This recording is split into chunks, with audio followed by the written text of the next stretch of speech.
Ma'am Sean, 9 pass na po. Mag-start na po ba tayo?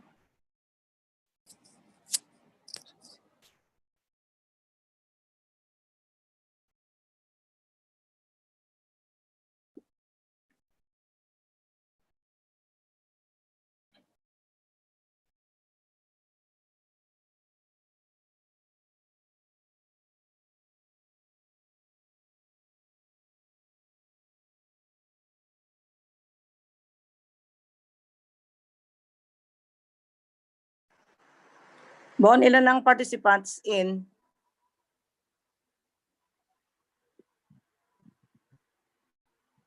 Bon?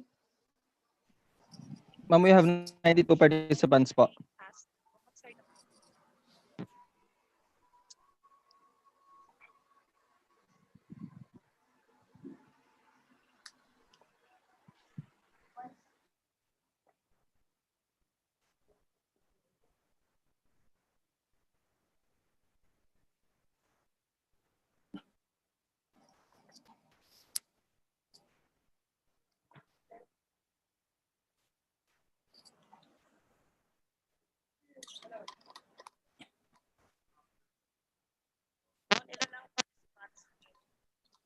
Ma'am, we have 97 participants po.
Milet, you can start.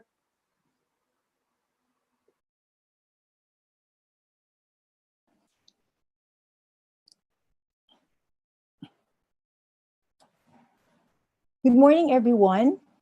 Welcome to the 5th installment in our webinar series, sponsored by the Microbiology Consortium and the Philippine Society for Microbiology. The first 4 webinars featured talks about remote learning in the context of teaching microbiology courses.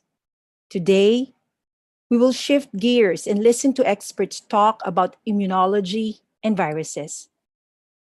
To officially open this morning's program, we'll have a video message from the current MC coordinator for Mindanao, who's also the Vice Chancellor of Mindanao State University, IIT, and PSM Outstanding Microbiologist Awardee, Dr. Franco G. Teves.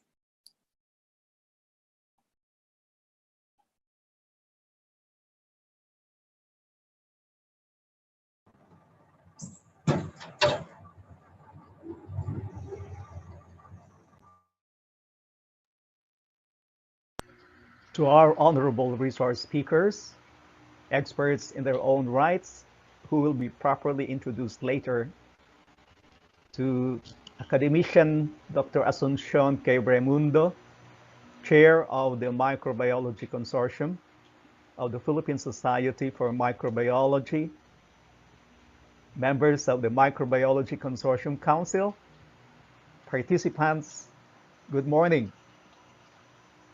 COVID-19 has practically affected all aspects of our lives. What could have been a very nice face-to-face seminar is now replaced by this online webinar. But that makes our activity today more exciting, as each one of us is actually interacting through a computer and, of course, the internet. Indeed, we are probably closer to entering the fourth industrial revolution already. The topics to be tackled by our two resource speakers are extremely relevant to our fight against COVID-19. Three questions can be asked. One, can antibody testing be used for the diagnosis of a new disease, COVID-19, caused by a novel coronavirus SARS-CoV-2, as in other viral infections? Second, how can specific types of antibodies be used with increased sensitivity for the detection of SARS-CoV-2? And lastly, what are the pros and cons in using antibody-based COVID-19 diagnostics? I believe that these questions will be addressed very effectively by our two experts. So, let us all relax, but at the same time, be attentive to the lectures that will be given. In behalf of the Microbiology Consortium, I wish to welcome you all as we formally open this morning's webinar. Thank you very much. Thank you very much, Sir Frank. Our first speaker is a BS Biology magna cum laude graduate of UP Manila. She is also one of the pioneer graduates of our sole dual degree program, that is the MD-PhD in molecular medicine, where she was feted with the following awards: the most outstanding MD-PhD graduate and the most outstanding MD-PhD dissertation. Currently, she is an associate professor in the Department of Medical Microbiology in UP Manila's College of Public Health and faculty in charge of UP Manila's Philippine Study Group on Emerging Biological and Bioactive Agents.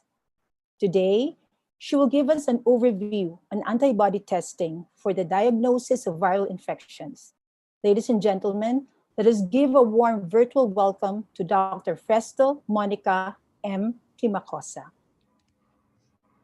Hi, good morning. Do you hear me clearly? Yes, ma'am. Yes, Doc. Okay, so I'll just be sharing my slide. Okay. Let me adjust. Okay, now you can see my slide. Yes po. Okay, thank you. So good day, everyone. First of all, I would like to thank the Microbiology Consortium for inviting me this morning. I am tasked today to give a brief overview on immunoassays in general, including your antibody testing for the diagnosis of viral infections. I hope my presentation would set the tone for and make us appreciate more the next speaker's pivotal research. So here's the outline of what I will be discussing this morning. So before we dwell on the laboratory aspects of immunoassays, I would like to emphasize two important concepts regarding making a diagnosis in the clinical setting. First, the diagnosis of a microbial infection begins with an assessment of clinical and epidemiologic features, which leads to the formulation of a diagnostic hypothesis by the clinician. This clinical diagnosis suggests several possible etiologic agents based on the clinician's knowledge of infectious syndromes and their courses. The specific cause, or what we call etiologic diagnosis, is then established by the application of microbiologic laboratory methods. A combination of science and art on the part of the clinician and the laboratory worker is required. On one hand, the clinician must select the appropriate tests and specimens to be processed, and where appropriate, suggest the suspected etiologic agents to the laboratory. And on the other hand, the laboratory scientists must use the methods that will demonstrate the probable agents and be prepared to explore other possibilities suggested by the clinical situation or by the findings of the laboratory examinations. In all situations, clinical diagnosis or the clinical question precedes and guides the approach to etiologic diagnosis. The second crucial concept regarding diagnostic approaches is the vital role played by the specimen itself and the process of its collection from the patient. Appropriate specimens must be properly collected from the right site and at the right time to be able to arrive at the correct or most probable diagnosis. If the specimen is not appropriately chosen and or collected, no degree of laboratory skill can rectify this error. Failure at the level of specimen collection is in fact the most common reason for failing to establish an etiologic diagnosis, or worse, for suggesting a wrong diagnosis. Now, in earlier times, when laboratory diagnostic testing was in its infancy, diagnosis of diseases related to viral infections, both in humans and even in veterinary settings, was achieved mainly on the basis of clinical history, asking for signs and symptoms, checking physical examination, and some form of gross pathology, and sometimes instituting histopathology. In addition to the fact that the diagnosis is mostly clinical in nature, the disease course of most viral infections are also short-lived or self-limiting in most immunocompetent individuals. So the patient had already recovered even before the results of the lab tests are available. And the management of majority of these viral infections is purely supportive. Take, for example, gastroenteritis or diarrhea-causing viral infections are treated not with an antiviral, but only to replenish fluid loss during the disease course. If there is a fever in the patient, we give antipyretics like paracetamol. We also conduct some form of isolation of infected individuals for contagious diseases. So in all these contexts, laboratory test results were viewed as confirmatory data before, no? But now, lab diagnosis of viral infection has moved into the mainstream of clinical care because it now guides the management and provide information on prognosis. That is what could be the likely course or outcome of the patient. There are also more commercially available antiviral therapeutics with specific indications and antiviral properties effective against particular pathogens. So, however, most of these agents are quite expensive and some has unwanted side effects. So a clinician must be careful in selecting the eligible patients to receive the drug. Hence, you have to have a laboratory confirmed evidence of the infection before giving these drugs to those patients. And once thought as short-lived infections, no, viral infections are seen now to cause chronic forms, as in the case of human immunodeficiency virus and hepatitis virus infection. Management and control of these infections largely depends on some laboratory workups. The importance of establishing a specific viral disease is also seen among recipients of modern-day medical interventions, such as administration of chemotherapeutic drugs or cancer patients, and receiving of immunosuppression drugs following an organ transplantation. These interventions could render the recipient immunocompromised. And with immunosuppression, there is an increased risk of acquiring opportunistic viral infections or unusual manifestation of otherwise common viral diseases. So ascertaining viral infections in the host has again important implications in the patient's management and prognosis. Technological developments and innovations with regards to diagnostics have allowed us also to detect recent and even past viral infections without the need for very laborious and expensive traditional method of viral isolation and culture. And lastly, surveillance of specific viral pathogens have public health implications. Just take, for example, the documentation of a vaccine-preventable viral diseases in a locality. This will drive the need for extensive vaccination campaigns. So the laboratory methods available for viral diagnosis can be generally classified into four. First is your viral culture. Second, your viral nucleic acid detection. You have your viral antigen detection and virus-specific antibody testing. The first three methods focuses on the detection of the virus or its components, while the last one is testing of the product of immune response against exposure to the virus. As viruses cannot survive outside the host, so in viral culture, samples are incubated with host cells, and these cells are monitored for weeks for the appearance of characteristic viral cytopathic effects, such as seen in the right photo. Let me use my laser pointer here. So the right photo, which demonstrates syncytial formation, fusion of cells in paramyxovirus infection. Because the turnaround time is slow and the whole process is expensive, no? When with viral culture, there is need to set up and maintain appropriate laboratory facility and equipment, as well as to train laboratory workers for accurate identification of these cytopathic effects.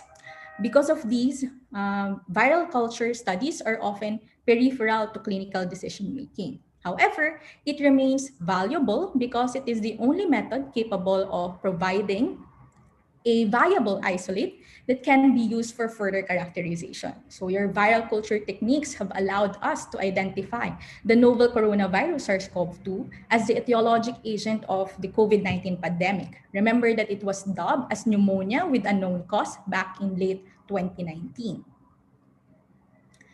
Now, methods on viral nucleic acid detection with or without sequencing capitalizes on the complementary base pairing of your nucleic acids. Your adenine binds thymine, your guanine binds your cytosine, as well as the development of various platforms based on the polymerase chain reactions, including your reverse transcription PCR and real-time or quantitative PCR. The quality and performance of these assays vary widely, but it offers speed and may provide real-time estimate of viral load compared to viral culture. Now, your viral load assays for HIV and hepatitis C virus, which are important in the management of these infections, are examples of quantitative nucleic acid detection techniques. So available also are your multiplex techniques, wherein multiple pathogens can be detected in just a single PCR run. These are available for the most common respiratory and neurologic pathogens in a so-called respiratory and neurologic panels. And now we've come to the meat of our discussion. Your viral antigen detection and your virus-specific antibody testing can be clumped together as immunoassays, for the techniques employed in these tests are based on the affinity binding between your antibody and its corresponding antigen. So let us first define what these terminologies are. So classically, antigens are defined as any agent that gives rise to antibody formation specific to that agent when introduced to a living cell system containing immunocompetent cells. But more recently, any agent is considered an antigen if it can be recognized by any component of the immune system, not just the antibody. Now, your antigens may be a carbohydrate moiety, less often nucleic acid or lipid component, but most antigenic determinants associated with long-lasting immunity are made of peptides or proteins. And these antigens may be a structural part of the virus or its products. On the other hand, antibodies are proteins synthesized by immune cells called plasma cells that recognize and bind to antibodies. This slide shows the basic structure of an antibody. It has two heavy chain and two light chains, no, composed of your variable denoted as V, and constant, denoted as C, regions, held together by your disulfide bonds here. Yan. So the antibody also has two fragments based on papain digestion. These are designated as the Fab, the light blue ones, and the FC fragments. So the Fab or fragment antibody binding participates in antibody binding to its antigen. On the other hand, the FC or fragment constant is responsible for the effector functions of the antibody in vivo. There are 5 different classes of immunoglobulins, your IgG, IgM, IgA, IgD, and IgE, differing in the constant regions of their heavy chains, your gamma, mu, alpha, delta, and epsilon. No? And that gives rise to the different effector functions of each of these immunoglobulin class. As illustrated here, the interaction between your antigen and antibody does not involve the entirety of these two molecules. The epitope there, that is the antigenic surface specifically recognized by the Fab fragment of the antibody, which is in turn called or referred to as your paratope. Note also that the epitope of a particular antigen may be linear, corresponding to contiguous peptidic amino acid sequence, or conformational, referring to the exposed antigenic surface brought by folding of the protein. This molecular model beautifully demonstrates the specificity of your antigen-antibody interaction. See how the epitope of your antigen and the paratope of your Fab complements each other, similar to a lock and key model. No? So both of them has a specific pattern so that they would fit. Though there is a conformation that must be assumed so that the interaction is optimal, your antibody-antigen interaction is not at all rigid. No? There is still some degree of flexibility in these structures for the interaction of antigens and antibodies. So what happens when an antibody interacts with its corresponding antigen? So in vivo, this specificity of antigen-antibody interaction facilitates the clearance of specific pathogens in the body through one, neutralization, that is the virus cannot infect the host cell or the secreted toxin cannot exert its harmful effect. Second, opsonization, that is the tagging of the pathogen for phagocytosis of by phagocytes like your macrophages and neutrophils. And lastly, the activation of serum proteins called complement system that result in the formation of membrane attack complex. All of these are directed to clear the pathogens of the body. But for diagnostics, this selective binding nature of antibody allows the specific detection of target molecules even with very low concentrations in complex biological matrices, such as whole blood, serum, and other biological fluids. This specificity and selectivity is what we exploit in immunoassays. And here presented are tables of some of the examples of immunoassays. The field of immunoassay development is very dynamic and a lot of immunoassays are still being developed. This list is in no way exhaustive. I have only limited my discussion on the most commonly employed platforms. And most of these assays can either detect an antigen or an antibody in a sample depending on the format or the setup of the experiment.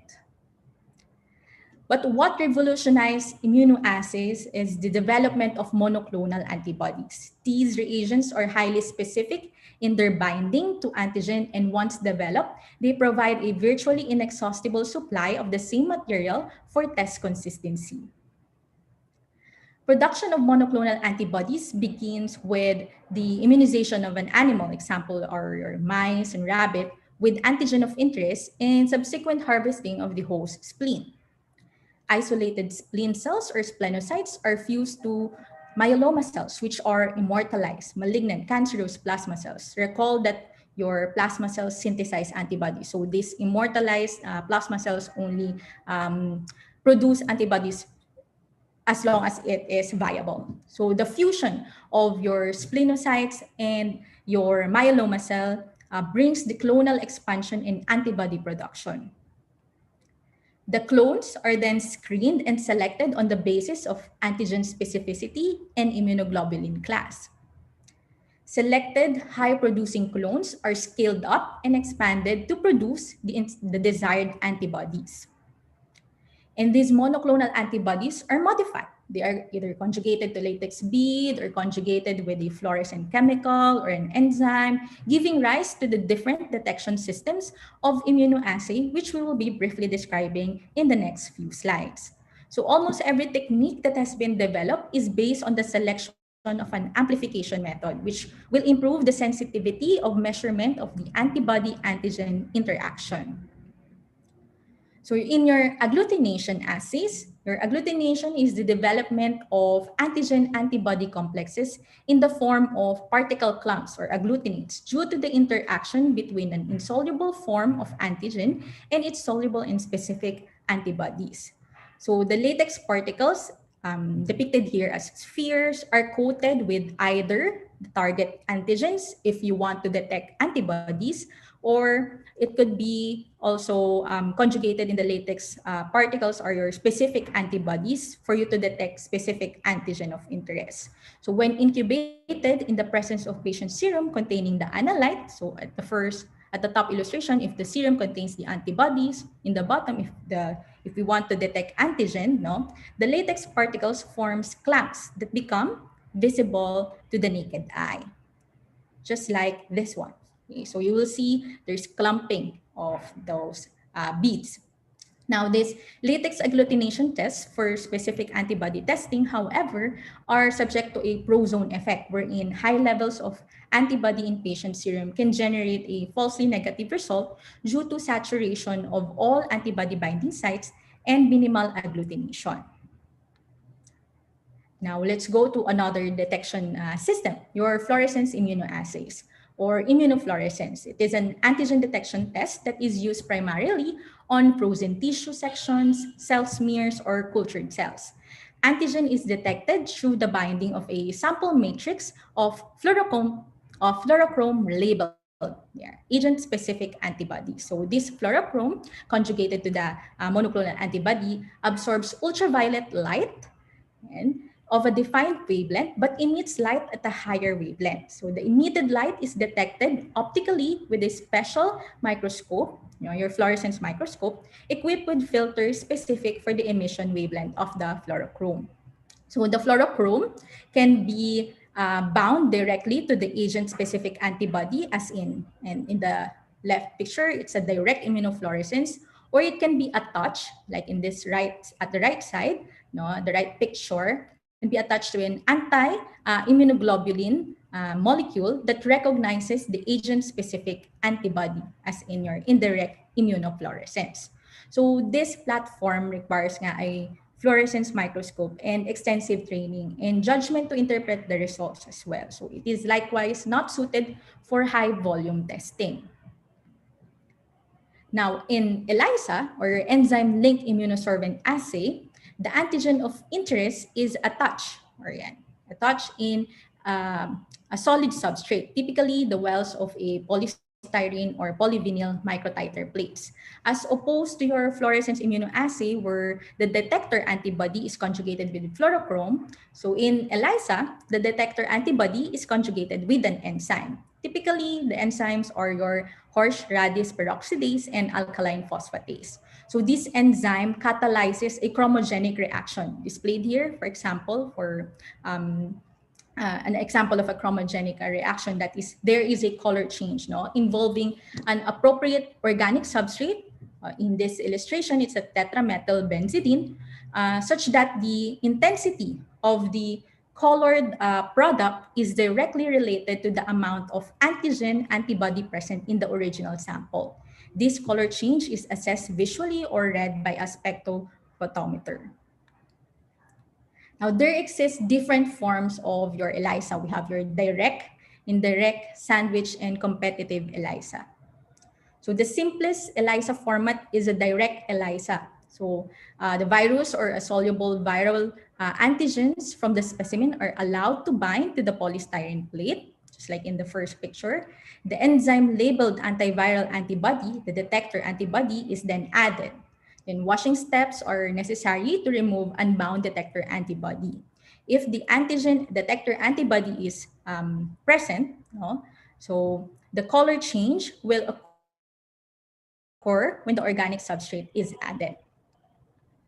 Now, your indirect ELISA is another format of your ELISA, but in this format, there is achievement of a greater analytical sensitivity. So in this format, the detector antibody is unlabeled. So your same process with the direct ELISA, you have your samples, attach it to the wells.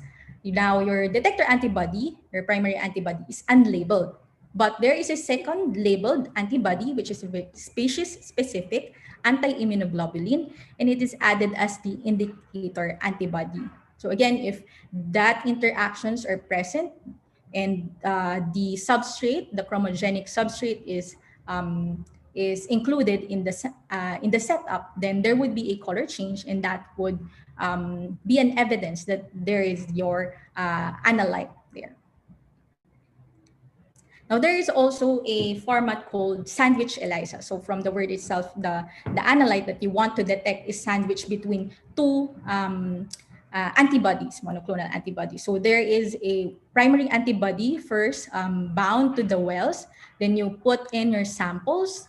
Okay. Then another, your detector antibody that recognize the different site of that antigen is added to the samples. And when you put the chromogenic substrate, then there would be a color change. So that is again an evidence that your sample contains their antigen or antibody of interest. Now for the last format for ELISA is your competitive ELISA. So in this format, the capture antibody is first incubated in solution with the sample containing antigen. The antigen-antibody mixture is then added to the microtiter well, which is coated with known quantity of antigen. So the more antigen present in the sample, the less free antibody will be available to bind the antigen-coated well. After the well is washed, no, the enzyme conjugated anti-immunoglobulin antibody is added to determine the amount of the capture antibody bound to the well. So the higher the concentration of the antigen in the sample, the lower the absorbance. Hence, unlike other formats of ELISA, the intensity read out of competitive ELISA is indirectly proportional to the amount of the substance being detected. Now, with all such assays, extensive validation testing must be carried out to determine the cut-off values of these tests, which define your diagnostic sensitivity and diagnostic specificity, which we will be discussing later. Any antigenic variation of the virus target in the specific epitopes recognized by your specific monoclonal antibodies can lead to loss of binding and loss of test sensitivity, leading to false negative results. Now, in another detection system, for your immunoassay is your chemiluminescence immunoassay. These are emerging technologies now. Now, your chemiluminescence is defined as the emission of electromagnetic radiation caused by a chemical reaction to produce visible light. So chemiluminescence immunoassay, or CLIA, is an assay that combines chemiluminescence technique with immunochemical reaction. So similar with other labeled immunoassays, your antibodies or monoclonal antibodies in CLIA utilize chemical probes, which could generate light emission through chemical reaction to label antibody. So there are generally two forms of this detection system. First is your label directly is the chemical directly involved in light emission reaction. So in this kind of chemical with special structure can transfer to an excited state through chemical reaction. So the photons would be released when the chemical fell to ground state from the excited state. So the typical chemical in this type of assay is your acridinium ester and its derivative. So exposure of an acridinium ester label to an alkaline hydrogen peroxide solution triggers a flash of light. Now, there's also another form or type of your CLIA, which is your enzyme catalyzed light emission reaction. So this is type of chemiluminescence utilizes enzymes to label antibodies. So technically speaking, it is an enzyme-linked immunoassay as well that uses luminescent chemical as substrate instead of a chromogen. So the most widely used enzymes in your ELISA, horseradish peroxidase and alkaline phosphatase are they also have a luminescent substrates, no? And an example of that is luminol. So luminol is a very common chemiluminescent substrate used for detection of your horseradish peroxidase. So your HRP, horseradish peroxidase, catalyzes the decomposition of luminol, no, in the presence of peroxide to produce an excited state of intermediate, and then flashes of visible light is emitted to decay of the singlet intermediate. Then another emerging platform or detection system is your electrochemiluminescence immunoassay. So you can consider this as a subtype of your chemiluminescence, no? But your electrochemiluminescence is a kind of luminescence that produce during electrochemical reactions in solution. So in this method, electrochemically generated intermediates undergo a highly exergonic reaction to produce an excited state that then emits light upon relaxation to a lower level state. So the wavelength of the emitted light corresponds to the energy gap between these two states. This phenomenon is applied with immunochemical reactions, giving birth to the electrochemiluminescence immunoassay.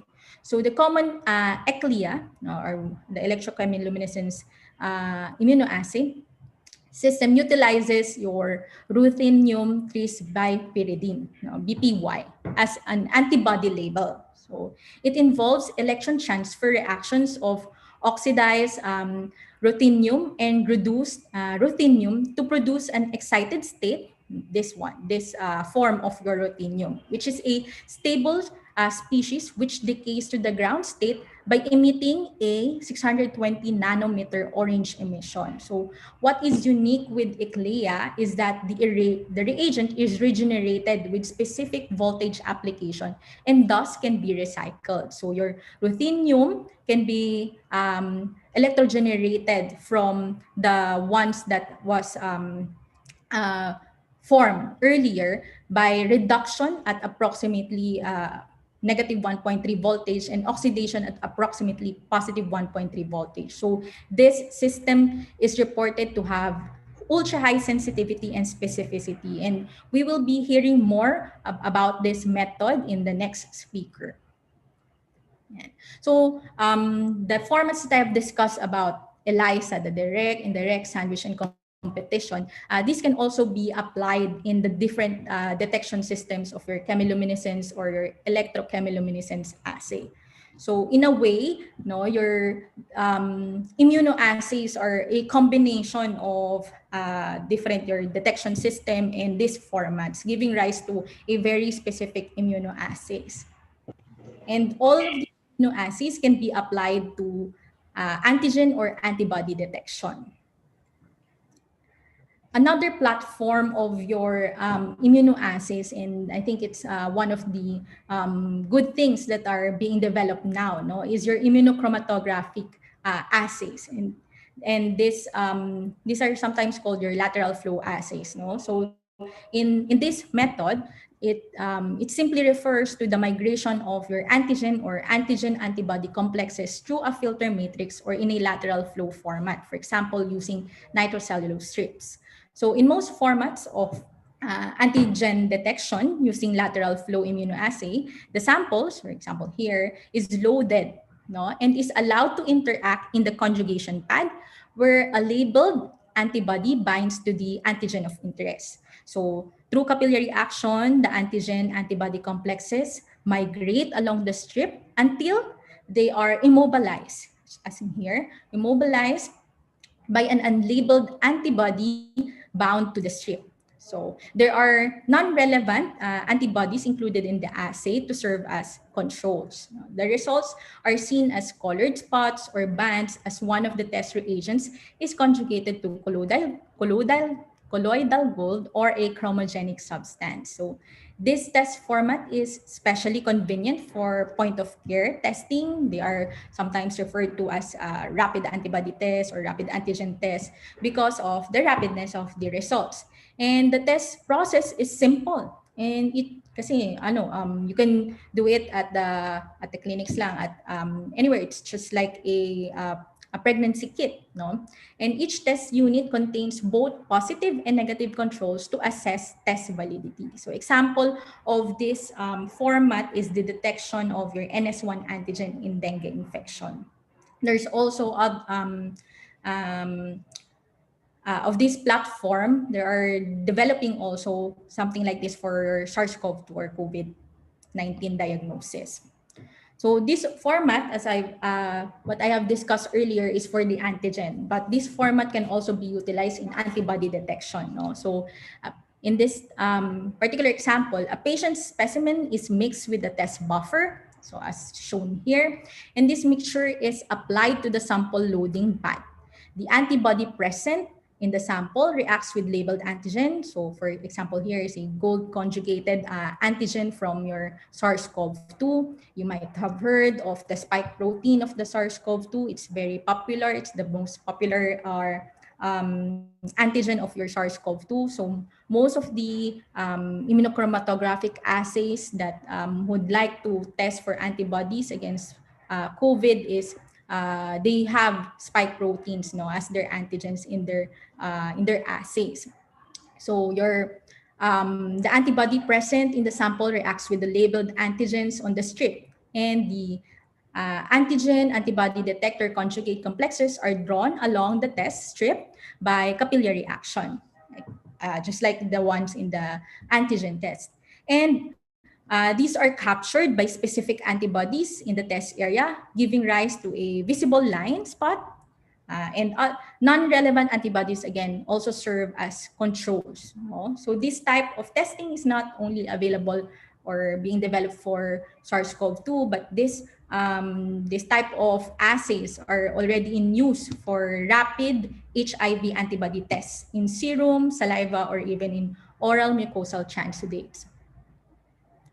So all immunoassays that I have discussed thus far can be applied to detection of your antigen or antibodies. But as I mentioned earlier, unlike the first three methods of viral diagnosis, your culture, nucleic acid, and antigen detection, antibody testing detects the immune response against exposure to the virus. And the presence of such virus-specific antibodies can mean one of the three things. You could have past exposure to a virus. There's the presence of a virus to link it to clinical event, a more acute recent infection. And also this presence of antibodies could give us information about the person's response to vaccination. Now, there are methods that are specific for antibody testing alone, as just like your neutralization assay. So as virus isolation is considered the gold standard for detection of virus against which other assays must be compared, the neutralization assay test has historically been the gold standard when available for detection and quantitation of virus-specific neutralizing antibodies. So your neutralizing antibody attracts great interest because it is considered a direct correlate of protective antibody in vivo, because these neutralizing antibodies can prevent the virus from initiating an infection in a susceptible cell. The growth of the virus is detected by its ability to kill the cell using your measurement or observing cytopathic effect here in neutralization assay, or its ability to produce antigen in the infected cells. So the disadvantages of your serum neutralization tests are that they are relatively slow to generate a result. They require production of infectious virus for the test and have a constant high overhead cost in maintaining cell culture facilities for the test. Now, there is a variation called a plaque reduction neutralization test. In this method, a challenge dose of infectious virus is mixed with a serial dilution of patient serum. After incubation, the mixture is inoculated to the cell culture monolayers.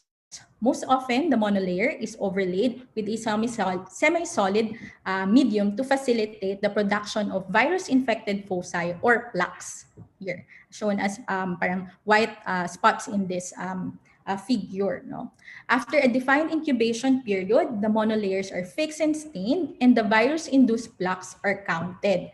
So if there is no antibody, there would be observation of many formation of plaques. But if there is an antibody that neutralizes the virus, there would be a reduction in those plaque formation. So the endpoint is the dilution of the patient's serum that reduces plaque formation by 90%. Then another unique testing for your antibodies, for the detection of your antibodies, or your Western blotting test. So this particular assay simultaneously but independently measure antibodies against several proteins of the agent of interest.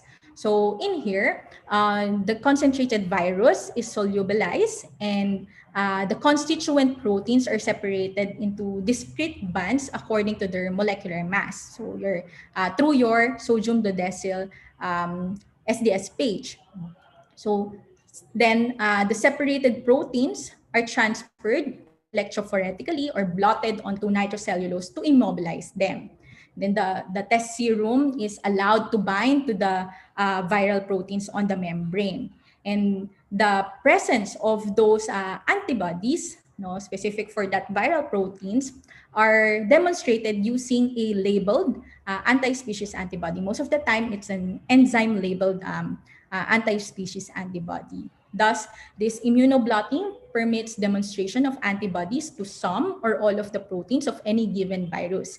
And this can be useful in monitoring the presence of antibodies to different antigens at different stages of infection. Although this procedure is not routinely used in diagnostic setting with viruses, Western blots were central to the identification of immunogenic proteins in a variety of viruses. So Western blots are more of a qualitative test than a quantitative one and are not easily standardized from laboratory to laboratory. So it has utility with as the confirmatory test for HIV infection. Now, I've been discussing a lot about immunoassays, but there are a lot of things that we have to consider when which of these should we order, which of these should be employed in a specific patient at a specific time. So to understand that, please shown here or represented here in this slide is a simplified course of an acute virus infection. So it's a general picture. We can appreciate here that the stage where the patient is encountered along the disease course would indicate the optimal method for viral diagnosis. Why? Because following transmission, so there is the virus entered the body, the virus starts to multiply. And after an incubation period, clinical symptoms appear with simultaneous shedding of your infectious virus. So at this stage, there is an advantage of to use methods that detect the virus or its component, because your virus-specific antibodies appear somewhat later pa, for some days or weeks.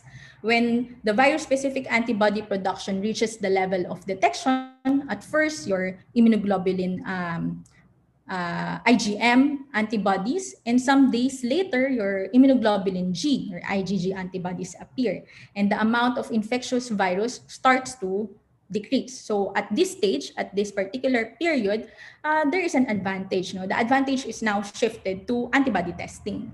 So if this is the first encounter with the particular virus, it is the primary immune response, your IgG antibody levels can stay at a relatively low level. So IgM yung mas nakikita when there is a primary immune response. So whereas in a later contact with the same antigen, so when there is reinfection or viral reactivation, the secondary response, there is an rapid increase in the levels of your immunoglobulin G. And while your IgM response may not be detectable at all. Other considerations that are important, especially with antibody testing, are the following. So your serological diagnosis or your antibody diagnosis based on antibody, the presence of antibody is usually based on either the demonstration of the presence of specific IgM antibodies, which indicates acute infection as shown in the previous slide, or a significant increase in the levels of specific IgG antibodies between two samples collected shortly after the onset of illness, that is referred to as an acute serum, and another collected 2 to 3 weeks later, called your convalescent serum. So in the latter, where you need to compare your paired specimens, the diagnosis based on this approach is said to be retrospective. Kasi na you've collected acute and then you've waited for 2 to 3 weeks. In that time point or in that duration, the patient could have already recovered. So that's why the diagnosis using this approach is retrospective. Now, antibodies can be quantitated by several means, and the most common method is to dilute the serum serially in appropriate media and determine the maximal dilution that still yield detectable antibody in the test system. So the highest serum dilution that retains specific activity is called the antibody titer. Lastly, the evidence of specific recent infection is most reliable when definite evidence of seroconversion is demonstrated. And this seroconversion means that there is detectable specific antibody. The specific antibody is absent from the acute serum but present in the convalescent serum. So that's a very high evidence that it is a recent infection. But alternatively, fourfold increase fourfold or greater increase in antibody titer supports also a diagnosis of recent infection. So for example, in your um, acute serum, ito yung nakuhang titer, and then at the convalescent it's fourfold or greater increase, then you could also make the diagnosis that it is a recent viral infection. Now, as mentioned earlier, there's a great deal about diagnostic sensitivity and specificity. So let us define this, because these are very important when it comes to any diagnostic test, not just your immunoassay. So your diagnostic sensitivity of a given test is expressed as a percentage and is the number of individuals with the disease or infection in question that are identified as positive by the test, positive by the test divided by the total number of the individuals that truly have the disease. So this happens, or this we should be measuring this because there are the test could give us false negative. The patient or the samples are truly have the disease, but it tested negative in the test. So that constitutes or refers to as the diagnostic sensitivity of your immunoassay.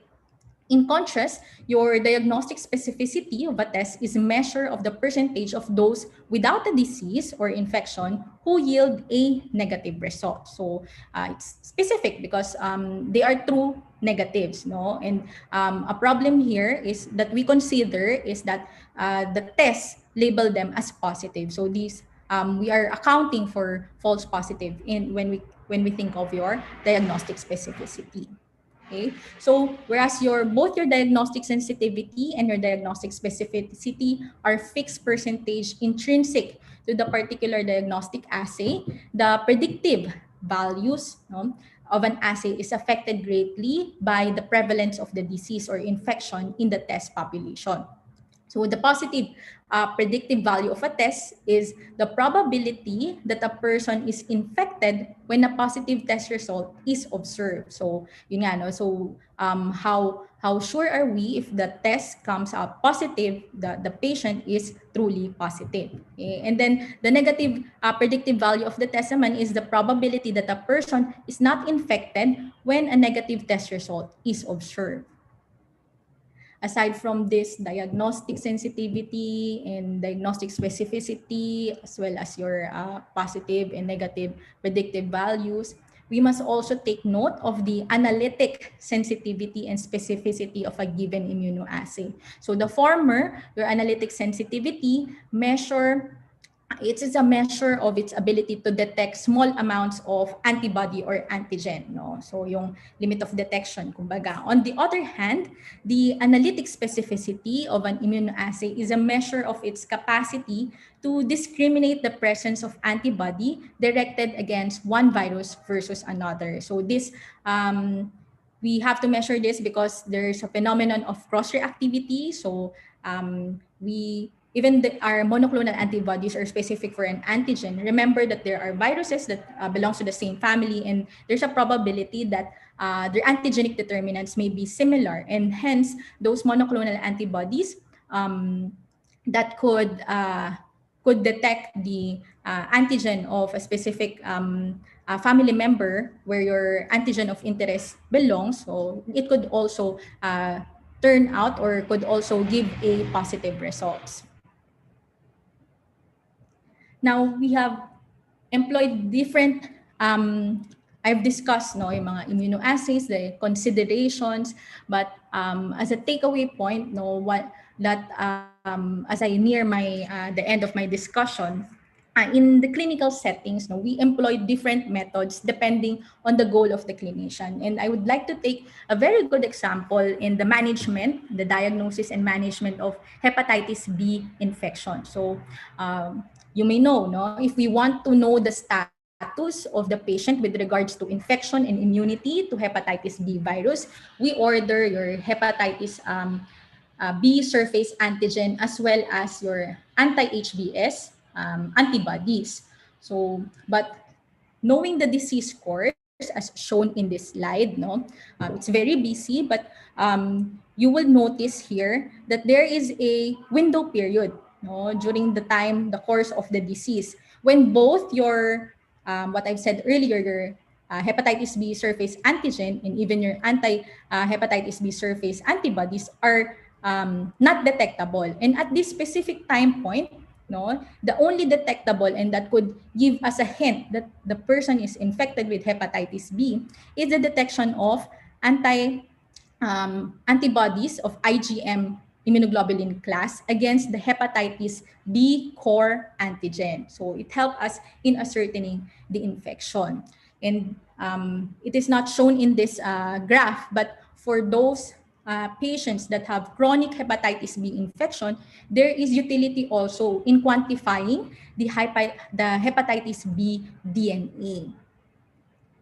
So as a conclusion, your viral diagnosis is an extremely dynamic and rapidly changing field, and with tremendous progress has come new challenges. So with the increasing complexity of test options, the speed of methodologic change and discovery of new viruses and therapies, it is imperative that the clinicians and laboratory professionals consult the latest literature, work together, and communicate to optimize patient testing and result interpretation. And as I mentioned about hepatitis B virus as an example, the understanding of the disease course, its pathophysiology, and the immune response, it guides us to the right choice or the most appropriate testing that could give us the information about the presence or not of the infection.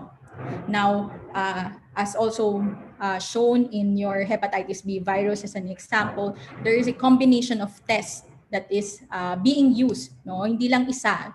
There's a lot of debates about having to use RT-PCR alone or antibody testing or antigen testing. But I think as we understand more the pathophysiology of your SARS-CoV-2, your COVID-19, we would see that we would need a combination of these tests, so that they would give us more information, they would be more relevant in the clinical setting. And lastly, of note, of course, we are developing a lot of these tests, but the access, the availability of this test, if it is not available and if it is costly, then it would not be useful. So we have to ensure also that the access to this test should reach to those who are in need of it. Here are my references, and with that, I end my presentation. Thank you for your kind attention. Thank you so much, Ma'am Fres, for that wonderful talk.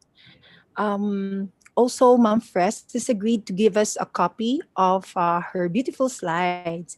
We will post those slides sa ating MC website, yung ating pong repository. No? And so those of you who are teaching immunology or medical microbiology can take advantage of Ma'am Fres's presentation today.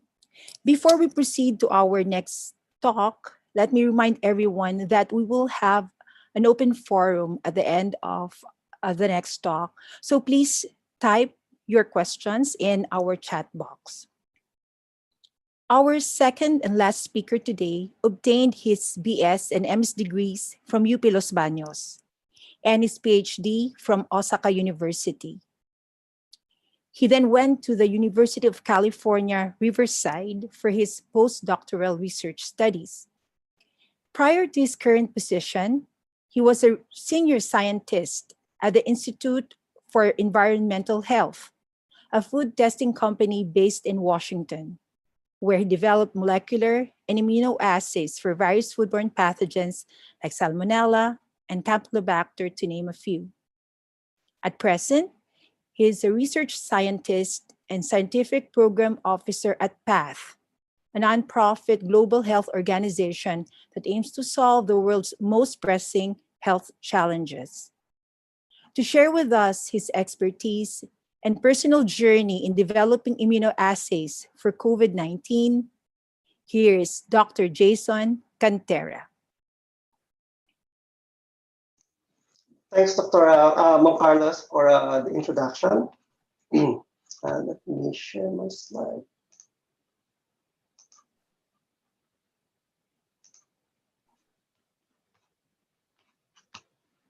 Okay, so hello everyone. So my name is Jason Cantera, and I'm a scientific program officer at PATH Diagnostics program. So first, I would like to thank Dr. Raimundo for the invitation and the chance to talk about our COVID-related works at PATH. So this is the outline of my talk today. So I will briefly introduce our organization, our program, and then some of our works on COVID-19. So I want to spend a little time today telling you about PATH, who we are, and what we do. So PATH is an international nonprofit organization with headquarters in Seattle, Washington. So it is a global team of innovators working to eliminate health inequities so people, communities, and economies can thrive. And at our core, we believe that better health moves people forward. So when people are healthy, they can work, they can go to school, focus on the future, and build better, more successful lives. That's why we focus on saving the world's most pressing health challenges. So together, we are driving public health solutions that meet the most pressing needs of families, communities, and countries. So we accomplish our goals by specializing in 5 areas: vaccines, diagnostics, drugs, devices, and health systems. So for diagnostics, we create affordable, portable, easy-to-use diagnostics to obtain fast, accurate results so that patients can get the right care at the right time. So examples of our work across these 5 platforms can be found in our websites of path.org. So the next few slides will provide a snapshot of our diagnostics program. So our team is quite diverse. So currently there are 32 plus people in our group that include scientists and research technicians, health experts, business persons, public project managers, and administrators. So together, our team advanced diagnostic innovations that guide clinical decision-making, support surveillance, and inform health policy development. So PATH co-creates products and enabling technologies in our laboratory and shop to accelerate product development. We also employ user experience research to understand the users and their needs and translates them into insights that guide product design, development, and introduction. So we work with private sector partners to support commercialization through to product launch and market introduction. So we accelerate product development in our multipurpose workshop and biosafety level 2 research laboratory. So with our in-house R&D capability, our team conduct product development, rapid prototyping of different diagnostic tests with user-centered design. We evaluate and perform usability studies, pilot manufacturing, technology transfer, and failure modes and effects analysis, just to name a few. So our diagnostics has extensive experience across different types of molecular and immunodiagnostic platforms. We work with different companies, government labs, and academic partners. So we also work across several diseases. So a big focus for the program is on malaria, tuberculosis, and neglected tropical diseases. This year, due to the pandemic, our focus was shifted to COVID-19, but slowly we're returning to our regular programming. So, on to our topic. So we all know that COVID-19 disease is caused by coronavirus, or specifically the severe acute respiratory syndrome coronavirus 2, or SARS-CoV-2. We all know that this disease has rapidly spread across the world from Wuhan, China, and affected millions of people worldwide and make us to remain in our homes. So there's a lot of information on the disease, or SARS-CoV-2, in the internet. So just a heads up, this presentation will focus on our behind-the-scene works on diagnostic test development, and I will not be discussing vaccines, drugs, or treatments. So in today's pandemic, reliable, early, and accurate diagnosis of the disease is very important. So I listed here some of the importance of this diagnostic test. So unreliable or inaccurate test may give false negative test result that may lead to the spread of the epidemic in the country or in the community. So likewise, the false positive result may lead unnecessary treatment and mental trauma to the patients. So there is an urgent need to have accurate, rapid, readily available, and reliable diagnostic test for SARS-CoV-2 infection. So to date, hundreds of immunological and nucleic acid amplification tests are developed. Others are still in development, including various integrated point-of-care molecular devices. So this data was mined from FIND's Diagnostic Resource Center. So the link is underneath here. And this center provides information, updates, and progress on different diagnostic tests, including the CE-IVD, our FDA, EUA marks, and other regulatory organizations. So when I pulled this data from their website this week, there are over 300 commercialized RNA and antibody-based diagnostic tests and about 60 plus antigen detection tests. So about 90 tests are still in development phase.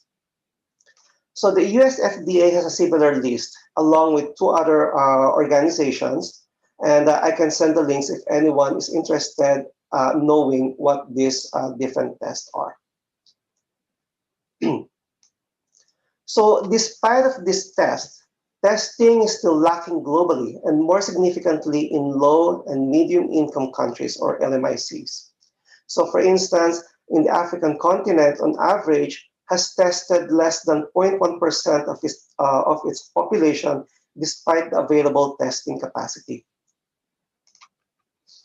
Okay, so let's now talk about science. So earlier, Dr. Climacosa gave us snapshots of the different tools to diagnose or detect the virus. So today, let me provide a quick overview of the biology of the SARS-CoV-2 as it relates to diagnostics. So figure A here shows the structure of the SARS-CoV-2 virion. It has 4 structural proteins, the spike or S, the membrane or M, the nucleocapsid or N, the envelope or E proteins. So the N protein or the nucleocapsid protein holds the RNA genome.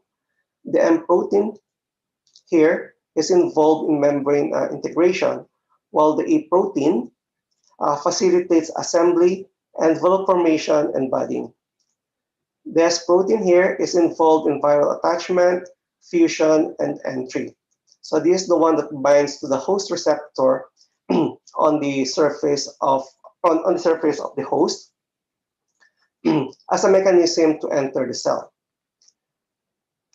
So there are 2 important components of the S protein. One is the S1 that contains the receptor binding domain that recognizes the receptor. The other component is the S2. So this is the one that's attached to the membrane, and it mediates fusion of the viral and host membranes, therefore allowing viral entry. So the membrane, the spike, and the envelope proteins together comprise the viral envelope. So other non-structural proteins that are not included in the list are the proteases, the helicase, and the RNA-dependent RNA polymerase, which are all important for viral replication and translation. So in figure B shows the viral entry methods and replication of the SARS-CoV-2 in the host cell. So many S proteins cover the surface of the SARS-CoV-2 and bind to the cell receptor, the ACE2, or the angiotensin converting enzyme 2. It's a mouthful. And that mediates viral cell entry. So when the virus binds to the ACE2, so using these mechanisms, the virus enters via endocytosis, and then inside or once inside the host, the cell membrane is disintegrate, releasing the virion. So the other mechanism of entry is when the virion attaches to the ACE2 here. So there's another component molecule here, or the serine protease, the PRSS2. So this cleaves the spike protein, allowing the viral membrane and the host membrane to fuse, releasing the RNA inside the host. So once inside the host, the RNA is being transcribed, and the protein is produced, and then there's viral assembly, and then there's viral release. So the entry of the virus into the host cell triggers stimulation of the host immune response, and it is a cascade of reactions. But eventually, the humoral immune responses are stimulated, the B cells are activated, and the antigen or virus-specific antibodies are produced. And the antibodies produced are generally IgM and IgG. So with regards to diagnostics, the SARS-CoV-2 can be detected or the infection diagnosed by detecting the genome, or in this case, the RNA, the protein, antigens, and the antibodies produced by the host immune response, or produced by the host immune system in response to viral infection. Okay. So one way to detect the viral RNA is through the molecular testing, or PCR. So detection of the viral RNA indicates current viral infection. So these tests are being used to diagnose cases of COVID-19 and are still an essential part of contact tracing and testing. So PCR test for SARS-CoV-2 has been available since January, 2 days after the virus was identified. So it goes with saying that if we have a sequence today, you can have a PCR tomorrow. So PCR-based testing is sensitive and accurate. Some are agnostic that use standard PCR equipment. And these days, real-time PCR machines are very common in research labs or even in clinical settings. It is high throughput, automated, and there's also the capability for data storage and distribution. There are also automated point-of-care systems that exist. So those are the ones with smaller footprint or uses isothermal amplification technology, but they have limited distribution at a global scale.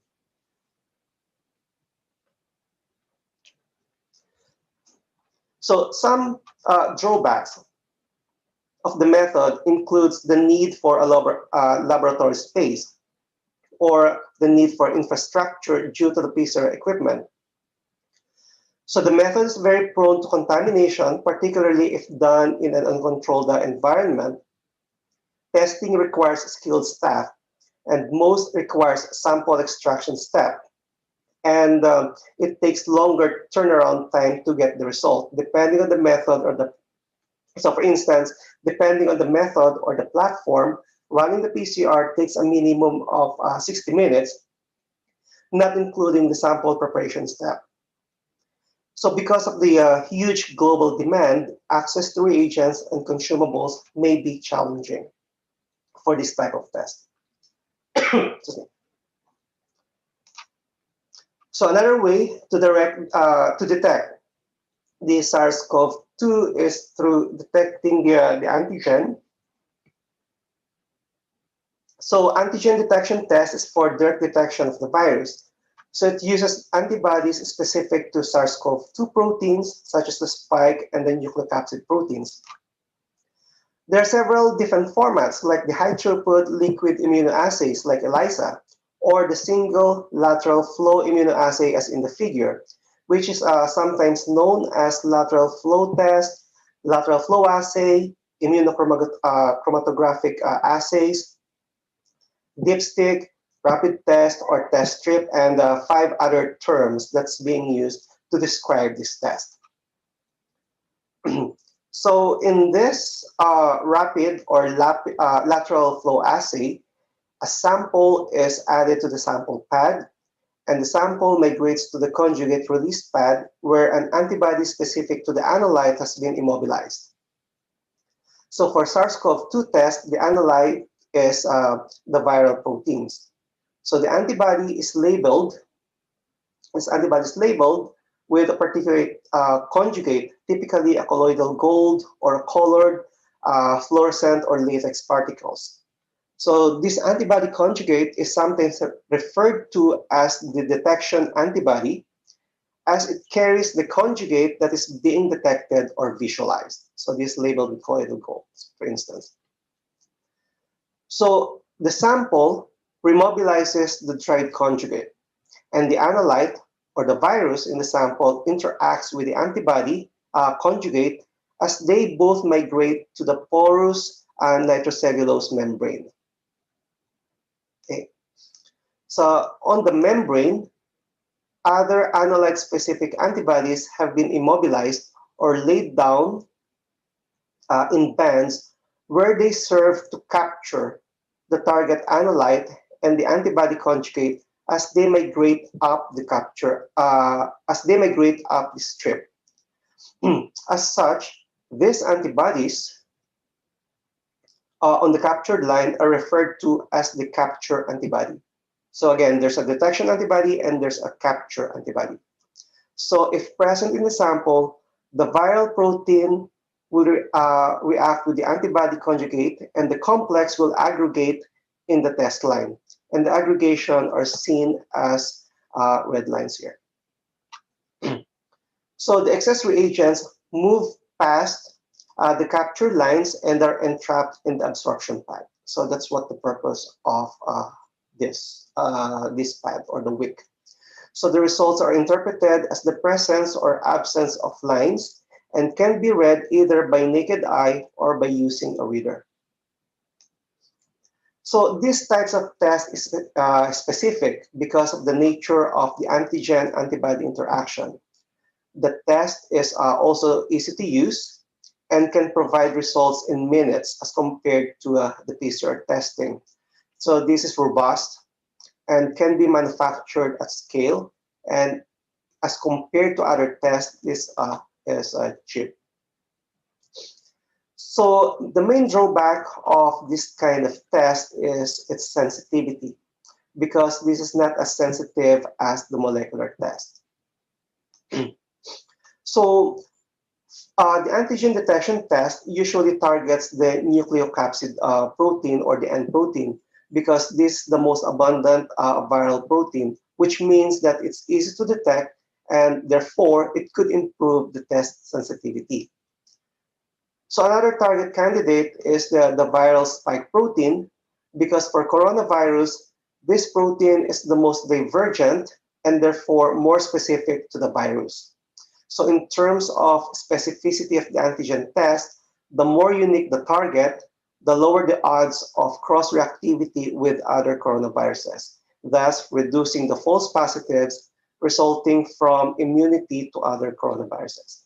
So for this test, it is important to use better for performing antibodies, better if they are in pairs, because as you will see in the next slides, not all antibodies are created equal. So indirect detection. So this is sometimes referred to, or an antibody test or serology test, is a blood test that can detect if a person has antibodies to the analyte. So in a lateral flow assay, for instance, the antigen or the viral proteins is usually produced in the lab using the cell lines, and then gets incorporated in the strip, or sometimes labeled depending on the configuration or the format of the test. So it's in the strip to detect if the antibodies to SARS-CoV-2 are present in the sample. So this is different from the antigen test. In the antigen test, the antibody is on the strip and it detects the antigen. Here, in serology, the antigen is a main component of the strip and it detects the antibody. So the COVID-19 antibody test can help identify people who may have been infected with the SARS-CoV-2 virus or have recovered from the COVID-19 infection. So it has similar benefits as the antigen detection test. It is easy to use, robust, can be manufactured at scale, and low cost. It is also multi-purpose, so it can verify that vaccines are working as intended during clinical trials. It can also be used in contact tracing weeks or longer after suspected infection in an individual. It can also help inform public policymakers how many asymptomatic cases have occurred in the population. So some drawbacks of the test is the variable sensitivity and specificity, or sometimes seroconversion of infected individuals is not yet well understood, or the antibody levels may wane rapidly. And lastly, production of antigens to use in the assay or the diagnostic test is often challenging. So at PATH, one of our goal or our COVID work, our goal is to support the development of effective rapid tests through screening the antibodies, providing access to qualified specimens, and to benchmark assays for COVID. So to contribute to the development and manufacturing of a rapid direct antigen test for detecting SARS-CoV-2, we screened different antibodies. So in the initial phase of the development process, there are numerous spike antibodies are being produced by different groups or different companies. However, there is no telling which antibodies have the potential for developing a rapid test. So our role in the project is to rapidly screen a handful of antibodies from different collaborators and vendors, and to identify pairs that are most reactive to SARS-CoV-2 antigens. So by doing this, we will help support or enable the development of rapid tests for SARS-CoV-2. So today, I will be presenting my data towards the identification of those best performing antibody pairs. So I used a multiplex immunoarray platform, or the MSD, or the Mesoscale Diagnostics platform. In short, I'll be referring to it as MSD to screen the antibody candidates. So the assay is a typical sandwich ELISA procedure, wherein the captured antibodies coated onto the wells, the antigen or sample is added, followed by detection antibody, and then the substrate. And also there are also washing in between each addition of those reagents. The difference of this assay with ELISA is, of course, the cost of the plates and the reagents are not cheap as compared to ELISA. Detection antibody has electrochemiluminescent label that allow for ultra-sensitive detection. The plates has electrodes at the bottom of each plate wells, and when electricity is applied to the plate electrodes by the MSD instrument, light is emitted by the labels. And the light intensity emitted by the labels is proportional to the quantity of analytes in the sample. So we collaborated with a company in Vancouver, Canada, to obtain S antibodies that were generated via selection of the B cells from the COVID-19 patient who recovered. So at that time, they were advancing their antibody generations for SARS-CoV-2 using their proprietary technology. I also procured additional antibodies from 2 different commercial vendors. And at that time, those antibodies are not yet listed in their product catalog. They're not even sure whether they're good or not. So in total, I had 48 antibodies that I screened either as capture or detection antibody. And I used the trimeric spike protein of SARS-CoV-2, the inactivated SARS-CoV-2, and cell lysates or even clinical specimens. So in the preliminary evaluations, a recombinant trimeric S protein, which is expressed from insect cells, was used to screen the antibodies, as at that time it was the most accessible. So trimeric spike or trimeric S is a full-length S protein, including the S1 and the S2 regions. So the antigen, when used in the assay, resulted in the generation of very low electrochemiluminescent signal at the concentration used. So we postulated that post-translational modification may be different in insect cells when if the protein is expressed in mammalian cells. So luckily at that time, 3 other companies made available their own versions of the spike proteins. So I tested all 4 recombinant S glycoproteins across a range of dilutions using one good antibody pair that generated the strongest ECL in the preliminary screen. So the signal intensities and the curve varied with respect to each of the 3 antigens used. So the mammalian cell-derived recombinant S protein from one company, the AB company, produced the strongest and the most consistent signal as compared to insect-derived antigens.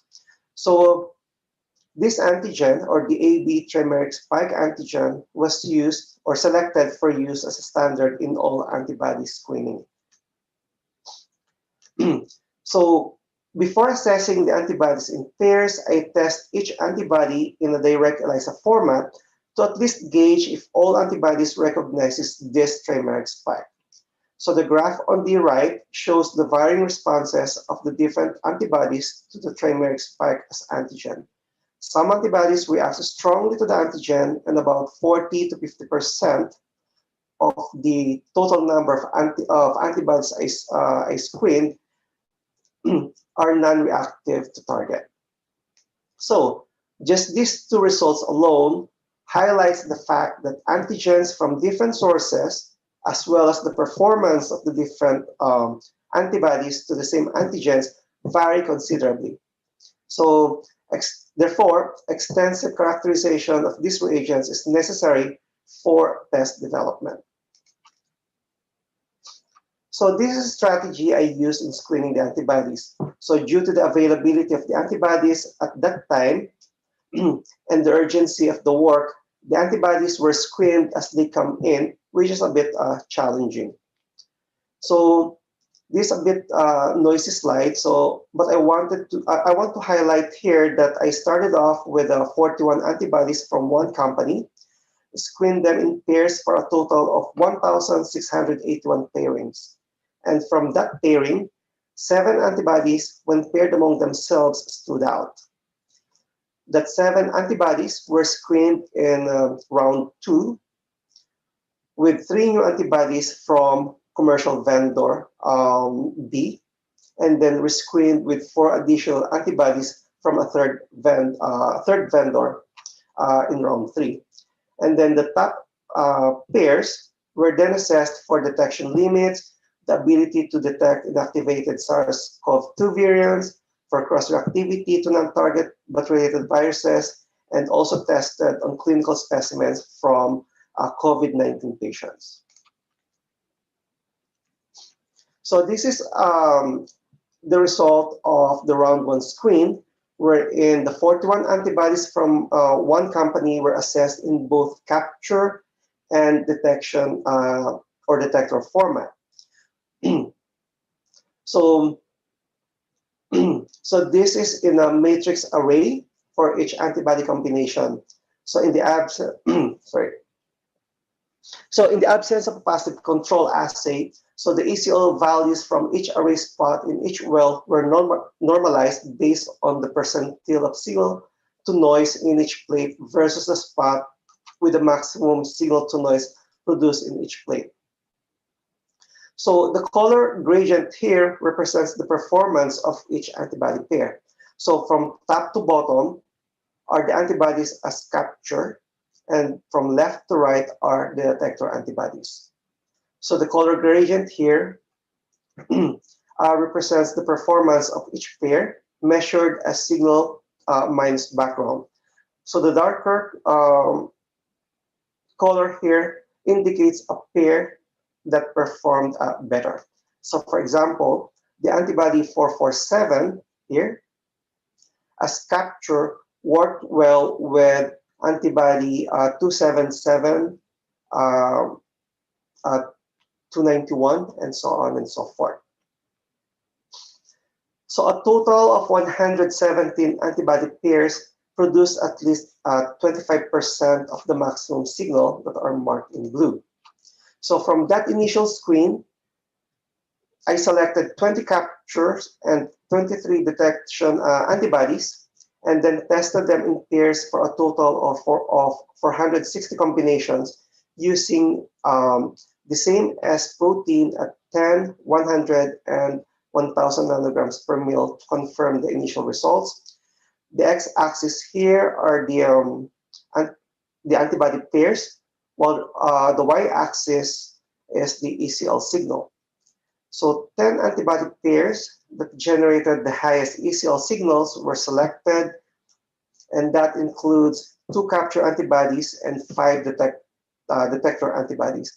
And those 7 antibodies were advanced through the next round. So in round 2 of screening, the 7 antibodies were then again assessed with 3 antibodies from company B, the MM43, D003, and MM57. So it was cut off in this slide. The screening was done using 8-point dilutions of the S protein to establish the standard curve and estimate the limits of detection of the antibody pairs. And our results indicate that this that our results indicated that these antibody pairs resulted in higher ECL signals and lower LODs than the best performing antibody pair from the initial screen. So we have a good antibody pairs in the second screening, but the limit of detection is still, we're still not satisfied with this one. And with the acquisition or with the procurement of 4 additional antibodies from company C, we again screened them with all these antibodies, and eventually we come up with one pair that has a very low limit of detection and very high signal intensity. So far the best performing pair is this L2355 L2215 combination that can detect as low as 4 picograms per mil of the spike protein. So next is to test if this antibody pair detect the virus. So the pair was challenged with a titered inactivated SARS-CoV-2, resulting in the generation of a dose-dependent curve. So the x-axis here is the concentration of the irradiated virion in terms of the genome equivalent versus the ECL or electrochemiluminescence signal.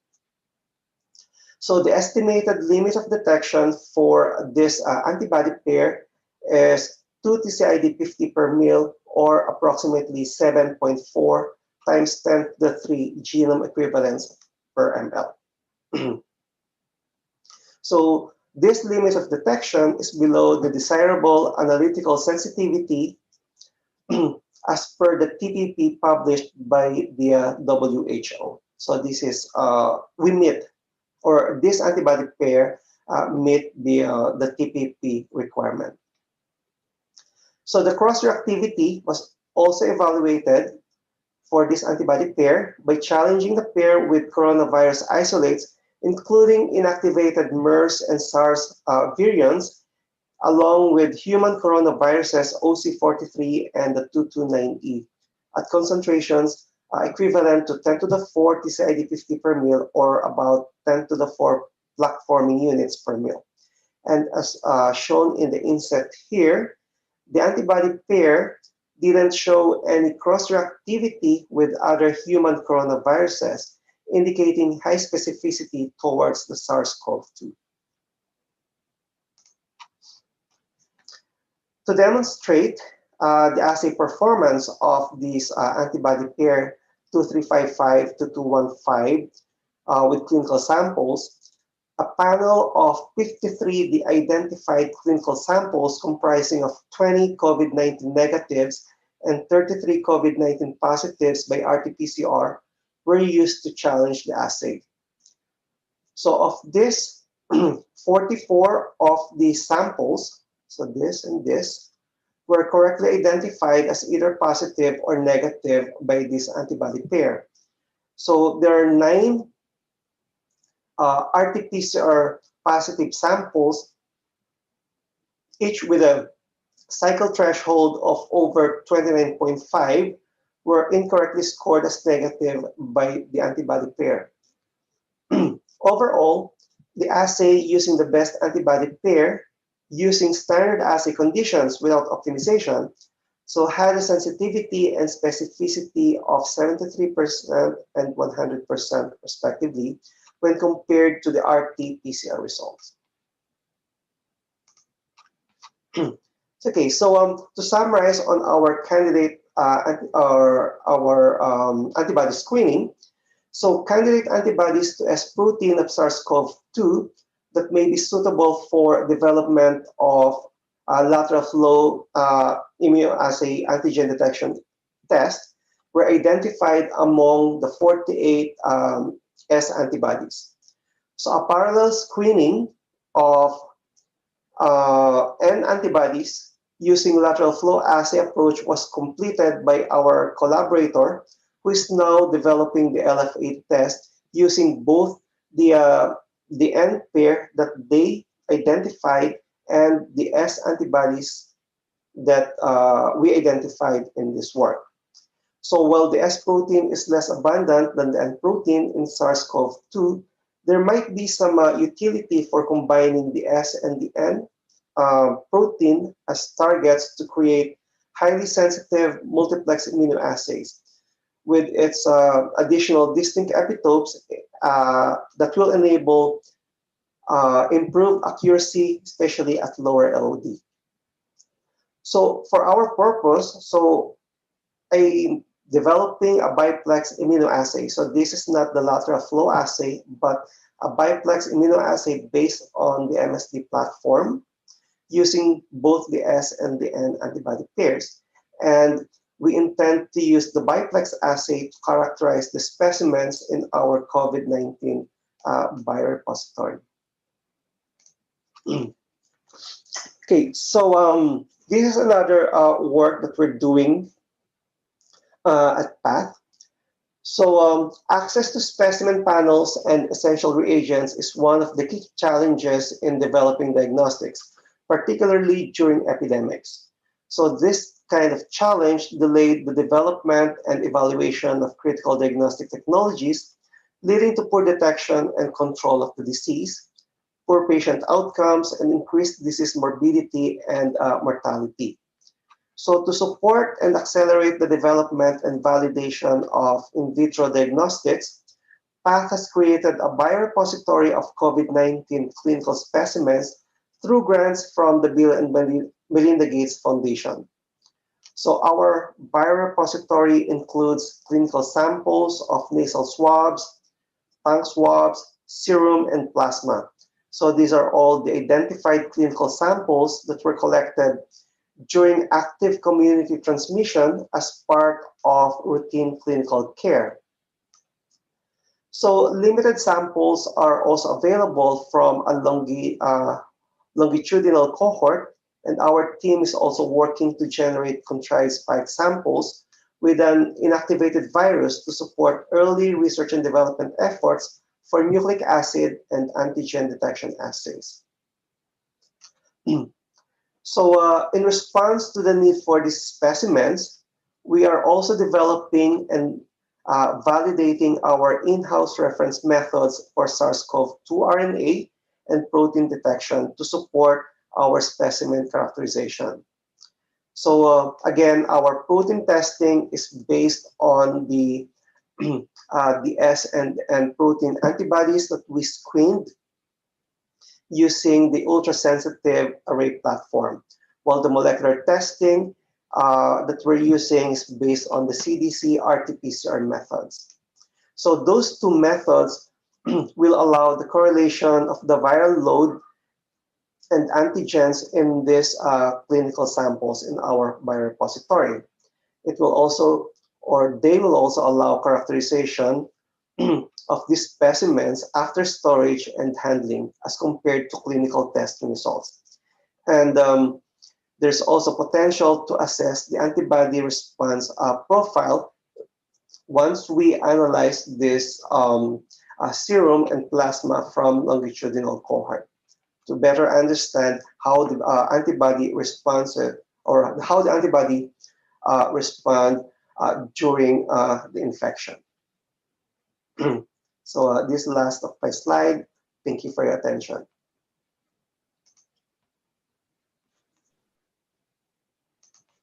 Maraming salamat, Dr. Cantera. Also, please extend our gratitude to PATH for allowing you to share your research data with us. Okay. So papalakpakan ko yung ating dalawang speakers. Yan ating virtual palakpak. Okay, the floor is now open for your questions.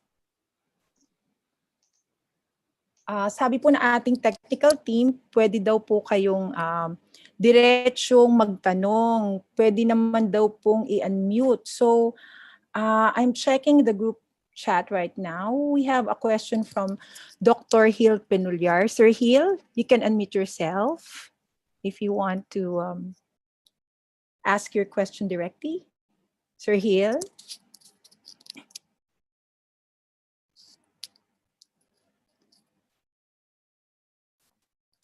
Yes, good morning. Morning, sir. Yes, so thank you for to both speakers for the very informative webinar. So recently, the Department of Health released an omnibus interim guideline for COVID-19, which includes detection.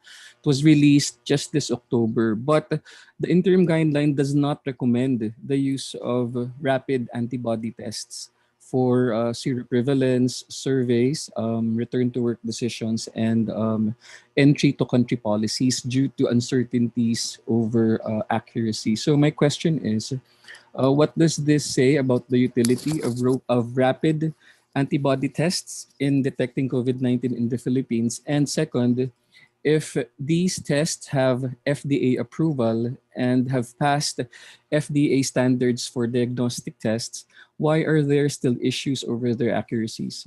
Thank you. I guess what I comment on that one is that at this point, so test developers, so masyadong naging mabilis yung production or yung development ng different tests, right? That's for one. Usually, kapag ka nag-develop ng different tests, you need to have the right material to begin with. So, katulad ng ginawa namin, the different antibodies for rapid testing, and also the materials that they use to test their test, right? So, at that time, wala pa masyadong ganong materials. So probably it was too rapid. Their development of rapid test is too rapid to begin with. So hindi pa masyadong na validate because they don't have the materials to validate their test. That's why yun yung naging project namin to provide or to create the biorepository that we can share to the test developers to evaluate their test. And kapag hindi maganda yung resulta doon sa panels na bibigay namin, so it's like their test failed. So hindi siya available, dapat gamitin. Makes sense? Press, do you want to comment? Yes, thank you. I agree with Sir that there's the development of the rapid test is really rapid, and there's a few validation study that are being conducted, and maganda nga yung yung initiative nila that there's a biorepository, no? I hope that we could have also here in the Philippines, and it could help a lot, no, in the validation studies that are being performed in not just the antibody test but also siguro antigen and even other platforms of RT-PCR, if you would. But I think one of the major concern regarding dun sa mga claims about its low sensitivity or accuracy in the COVID-19 diagnosis is, as I've said in my slide, yung timing also, not just the specimen, timing, the collection of those specimen. When did those specimen were collected, when those patients were tested using this test? Kasi nga, as I've said, at the very early stage, you cannot detect antibodies talaga, no? Lalo na kung maliit or kung yung limit of detection nung antibody test would be, it needs large amount of the antibodies. No? So, yun nga, yung right specimen at the right time, no? You would see naman in other studies also, when they stratify the analysis from first week, second week, and third week, you could see the utility of your antibody testing in that sense. No? So, yun yung take ko dun sa issue na yun. So, sa ngayon, we also see the value dun sa research nila, sir, kasi there's a lot of monoclonal antibodies that are part of this mga rapid test, no? And you have to screen nga which of those are would yield, no, na magandang intensity and good sensitivity, analytic sensitivity, and so forth. So, kaya maganda rin yung efforts nila, no? At least ito na-identify na natin and may candidates tayo, and we could move forward with that. Mhm. And in addition to that, meron ding mga studies na ginagawa na yung sampling materials like mga swabs. So hindi rin, iba-iba rin yung kanilang performance. Like I think sa ngayon ginagamit yung Copan swab. So yung iba kasi, ibang swabs ang ginagamit and sometimes hindi na-elute doon yung virus or yung antibody or yung antigens. So yun. So meron din kaming research na ginagawa to evaluate the different sampling methodologies to improve the sensitivity of those tests. And we also have another effort in the laboratory na hindi ko lang isama is to benchmarking benchmarking tests. Just like nag-identify kami ng mga diagnostic test, ipapadala sa lab namin, and in the lab, we evaluate or we assess the performance of their test in terms of the detection, sensitivity, and all that stuff using our panels in the repository. So, ganun yung mga ginagawa naming work in the lab, again, to support these technology developers. Okay, thank you. Thank you so much to our speakers. Thank you, Sir Hill, for your question. Okay, we have other questions here. Can you please unmute yourself, Mr. Jeffrey Warges? Mr. Jeffrey Warges, you can unmute yourself and ask your question directly, if you wish.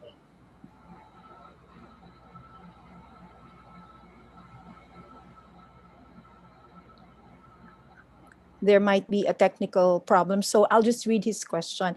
It's about the saliva test. Any update on the development of the saliva test for detection of COVID-19? If I remember correctly, this was developed by a research team at Yale University. So he has a further question on that. Wait lang po. Okay, what diagnostic method is being used for that particular test? Okay. Sir Jason, do you want to answer first? So, do you know what group developed this test? I'm not familiar with this test, saliva test. I'm sorry. It's a group at Yale, if I'm not mistaken. Is that correct, Ma'am Okay. Fres? Maybe I could answer that question. There's an ongoing study Philippine General Hospital regarding this saliva testing. No, it's an rapid antigen testing. Okay, so that's the method that I know that they are testing. I'm not sure if that is developed by Yale, but there's a lot of others also that are venturing into this form or type of immunoassay. But right now, I think that they are commissioned to validate this rapid antigen test. The one that I'm speaking of is the one having their study in Philippine General Hospital. So they are still recruiting now. No, so there's no results yet regarding that. Thank you, Ma'am Fres. Tama ba, Ma'am Fres, yung nabasa ko minsan about that? Kasi I got very curious. Yung genetic material mismo yung hinahanap sa laway? Tama po ba, Ma'am Fres? I think it's the antigen, if not mistaken, spike protein pa rin. Spike protein. Spike protein pa rin. Okay. So thank you so much, Ma'am Fres. Okay, we have other questions here. Let me just call on Ma'am Socorro Parco. She has a series of questions. Ma'am Socorro, can you unmute yourself? Maraming tanong po si Ma'am Parco. Good morning. Good morning. Morning po, ma'am. My question is on the virus and its characteristics. Firstly, there is a concept in maybe it's in immunology that when an agent passes from one immune host to another, it is weakened. Is this true for SARS-CoV-2? Open or exposed to UV light, will attach DNA fragments to the membrane. So, parang maging DNA fragments to the membrane. Then the future is Langell.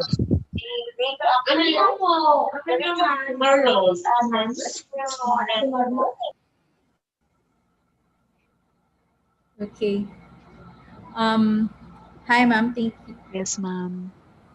Answer that. Well, I think what you have read is with regards to preparation of vaccines. So if your viral particles, you uh, incubate it and subculture it for many times, no, passing from one host cell to another. In that sense, because the media, the nutrients that the virus needs to grow is provided, then at some point after multiple times of subculturing, the virus could be rendered weakened. But in human transmission, no, it's not probably the case most of the time. There could be, yes, it could lead to some mutation if there's high transmission rates, but those mutation could render the virus more contagious or less. So we need more molecular epidemiology to show that those mutations could lead to a weakened virus. Okay. Thank you so much. And probably because we haven't had vaccines and there's no immune host yet in the population. And my other question is, nakalimutan ko. But sinulat ko yata dito. So you have answered the mutation thing. My other question is, are there any lab findings which has been related to clinical symptoms aside from the spike in the IG? Yeah. Yeah. So maybe it's also one thing to emphasize with regards to viral infections is that to diagnose the infection is to ascertain the presence of the virus, or ascertain there is a response to the as an exposure as a result of exposure to the virus.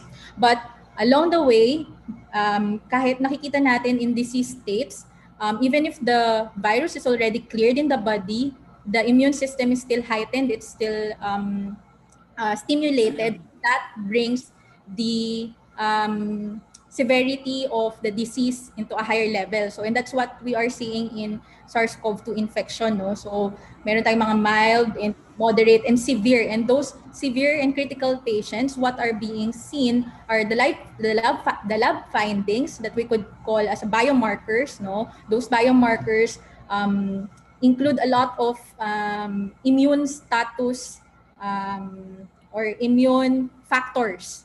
No, so there is a great role of host immune response with regards to this clinical symptoms, disease severity in SARS-CoV-2 infection.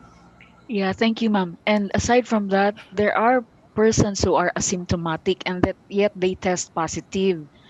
And I wish that our DOH will give us the data on that, because that will abate our fear, you know? Thank you. Okay, thank you so much, Ma'am Parco, for your questions. Okay, so we still have time for, I think, one or two questions. I'd like to call on the screen Mr. Ryan John Pascual. I think you have a question for Dr. Cantera. Mr. Pascual.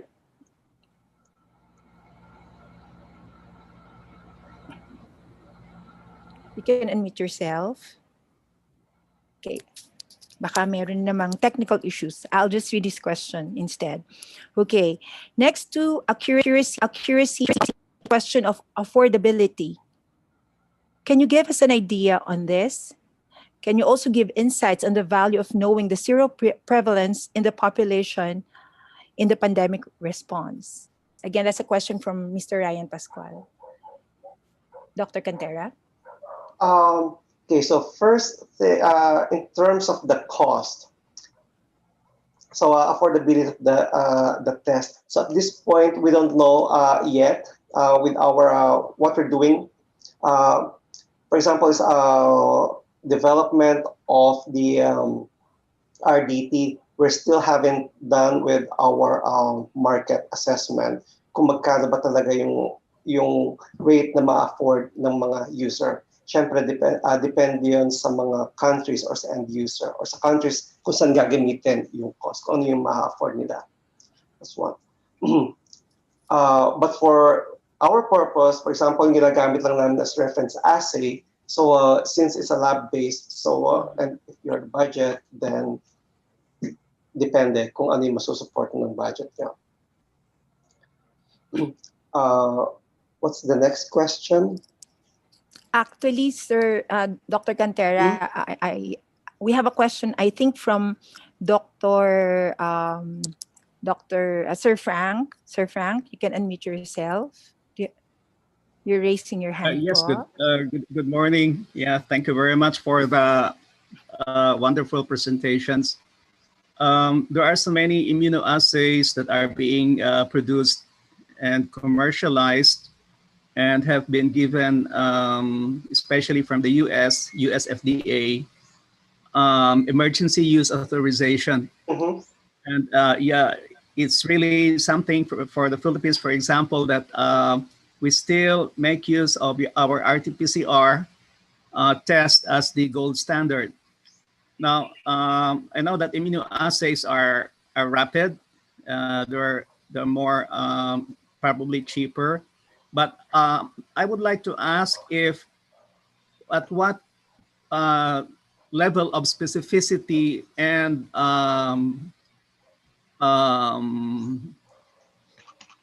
sensitivity of these immunoassays in which we can say that this would be acceptable as diagnostic assays, because that's really the concern, the accuracy that is sacrificed when we use many of these immunoassays now. So the question is, at what level of specificity and sensitivity can we say that we have, the level is acceptable?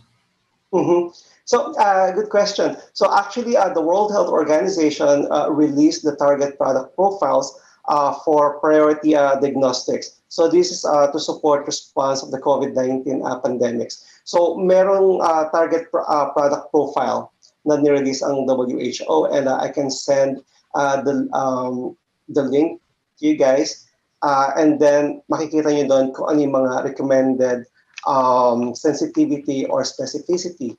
So for instance, in terms of, okay, I'm pulling it now. So the limit of the analytical sensitivity or limit of detection, so the acceptable range is equivalent to 10 to the 6 genomic copies per mil, and the desirable is about 10 to the 4 genomic copies per mil. So, and then there's analytical specificity. So the data is already there. So I can send the information to you. Okay, thank you. Thank you. Thank you, Sir Frank and Dr. Cantera.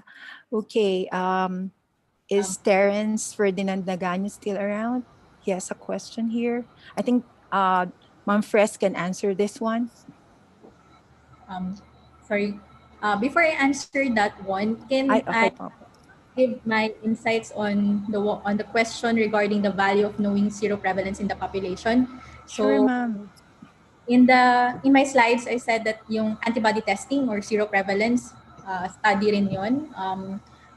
It has three main reasons why we perform antibody testing. First is we want to know if there's exposure. Second, if there's a acute recent infection. And the third is the response to vaccination. So with regards to its value, we are going to be starting the WHO Solidarity Vaccine Trial in the Philippines. So that seroprevalence study, antibody testing, and other immune factors that are really needed to see if those are efficacious.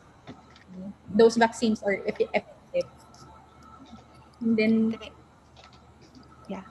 Can I read the question now, Ma'am Fres? It says here, may ongoing research po ba sa COVID testing na similar to fourth generation HIV testing? I haven't heard of fourth generation HIV testing. Let me Mhm. What can you be specific about fourth generation HIV testing? Good morning Yeah. po, Doc. Terence po. Hello po. Kasi po, fourth generation testing, di ba po, yung recent, more commonly known HIV testing methods, test for the antibodies in blood. Yung fourth generation po, it shortens the window period by it's a combo test for both antigen, the P24 antigen in the capsid structure of HIV virions, and also the antibodies present in blood. So kahit po nag-peak na at nag-decrease na yung um, virus load sa blood, madedetect pa rin po siya kasi meron pa rin pong antibodies. Thank you po. Mm-hmm. I think I have seen one study, but I have not followed it. Pero yeah, they're testing both antigen and antibodies. Pero I think it's qualitative, no? So at again, it depends. The result, I think, it depend on when would be the samples collected, no? Kung yun nga, kung first week ba ng illness, second week of illness, then we will see different patterns of those results dun sa test na yon. But I have a knowledge that there is one that is testing both antigen and antibody against SARS-CoV-2, and I think it's a platform of rapid test also. Thank you po, Doc. Chromatographic assay. Mhm. Okay. So, nag-alarm na po yung aking timer. Pero bibigyan ko ng halaga itong ating tanong na nanggaling sa ating beloved MC Chair. So, directly from Ma'am AKR. Last question. What happens when the antigen has mutated? The antibody formats won't be able to detect the antigen? So, galing po yan kay Ma'am AKR. So maybe both of you can give your thoughts on that, on those questions. Thank you. I think it will depend on where the mutation took place. If it didn't affect the binding site, then it will still be detected by the antibody. So siguro depende talaga sa positioning ng mutation. That's my take on that. Ma'am Press. Sorry again, ma'am, can you repeat the question? What happens when the antigen has mutated? Would the antibody formats be able to detect the virus or the antigen?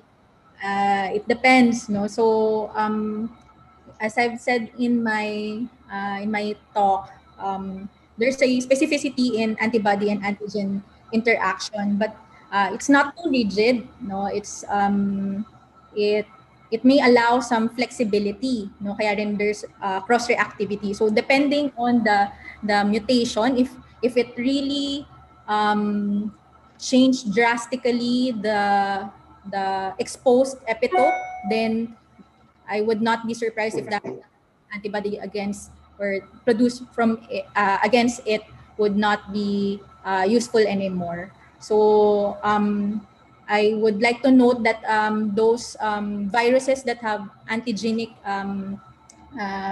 variation, no, katulad ng influenza, so antigen detection is not really recommended to use for those kind of viruses. So we need to understand more of the virology as well as the immunology of these things so that we could have the most appropriate choice for testing. Thank you so much to our speakers. So, napakaganda ng ating Q&A portion, napakaraming tanong. Kaya lamang po, in the interest of time, no, siguro po ay pwede niyong tanungin ng diretso sa kanilang mga email ang ating mga speakers. Bonnie, can you please flash the slide containing the email ads of our speakers? Ayan, ibigay po sa atin ang kanilang email address. Ayan. So take note of those email addresses so that you can direct your questions to our wonderful speakers today. So our heartfelt gratitude to our speakers for finding time today and enlightening us about the many facets of antibody testing. To further show our appreciation, our beloved PSM President, Sir Joel Cernista, will present the certificates of appreciation. Sir Joel, the screen is yours. Okay, thank you very much, Ma'am Milet. Okay.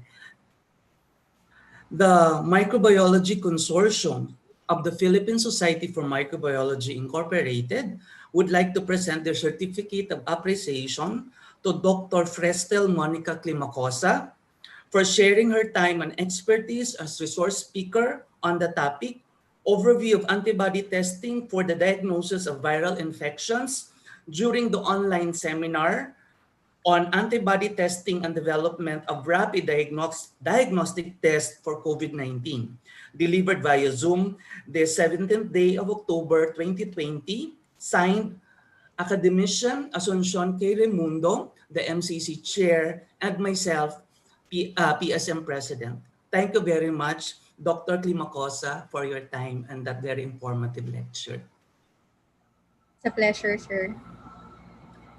The same certificate of appreciation is given to Dr. Jason Cantera for sharing his time and expertise as resource speaker on the topic development of immunoassays for COVID-19 screening of antibody for more sensitive detection of the SARS-CoV-2 during the online seminar on antibody testing and development of rapid diagnostic tests for COVID-19 delivered via Zoom on the 17th of October 2020, signed Academician Dr. Dr. Asuncion K. Raimundo, and myself. Again, thank you very much, Dr. Cantera, for your time.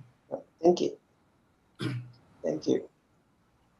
Maraming salamat muli sa ating mga speakers. Busy sila. So talagang nakakatuwa na nakapagbahagi sila sa atin ng kanilang oras ngayong araw na ito. And to cap this morning's program, let me call on the screen our beloved MC Chair, Dr. Asuncion K. Raimundo. Ma'am Sean. I think there was another certificate supposedly to be given to the moderator. Hindi na-award ni Joel. Anyway. Ma'am, sabi ko po kay Sir Joel, wag na po. Later na lang daw, ma'am, during our meeting. Kami na lang po. Yun, ma'am. Thank you. Salamat, ma'am. Thank you, everyone, for coming to this webinar, the fifth of a series of webinars conducted by the Microbiology Consortium of the Philippine Society for Microbiology. The Microbiology Council would like to express their appreciation first to Dr. Jason Cantera, flew all the way from Washington. Buti na lang via Zoom. We thank him so much. Dr. Cantera was our student. He was then our colleague, and later inaanak pa sa kasal. Anyway, we are glad that he has a successful career in the US, but he always helps whenever we ask him to give a seminar or review a paper and all that. So we still call on him to help us out in the microbiology community. And thank you to Dr. Climacosa, who came highly recommended by the diva of immunologists, Dr. Nina Gloriani, when I asked her who can she recommend to give a overview lecture on antibody. So Dr. Climacosa is one of a kind. She has an MD and has a PhD. So thank you for sharing with us your expertise on the antibody. And thank you, of course, to Dr. Prof. Carlos for moderating the seminar, and to Dr. Teves for the closing remarks. Now, one important announcement for Microbiology Consortium members. I hope they are there. the Microbiology Consortium website is now open for your use. Okay, but this is a website for Microbiology Consortium members only, as has been announced before. The user's name and the passwords are already with the Microbiology Consortium coordinators in your region.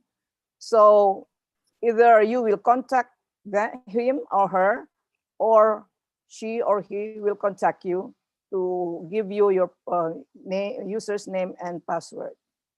We stated there in the website that there are copyright issues. You're not supposed to edit or copy without the permission of the authors. If you want to use them, you are welcome to use them, but you have to use them in toto.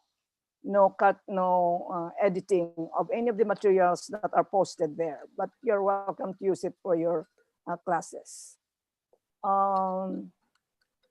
For those who are called provisional members, because they haven't signed the memorandum of agreement and have not yet paid the membership fee, you'll be given a certain period to use the website. But after that, we will change the password, and you have to sign the MOA and pay the fee.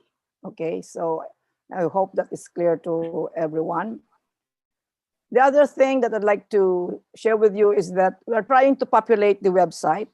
So if you have pictures of the different activities that the Microbiology Consortium conducted in your regions, please send them to BON or to the Microbiology Consortium email, so we could post them in the Microbiology Consortium website.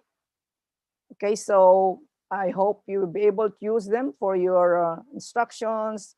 And if you want to add something to the website, you're most welcome. So thank you, everyone, and have a good day. Till next webinar series. Bye. Thanks, everyone. Thank you. Thank you. Thank you, everyone.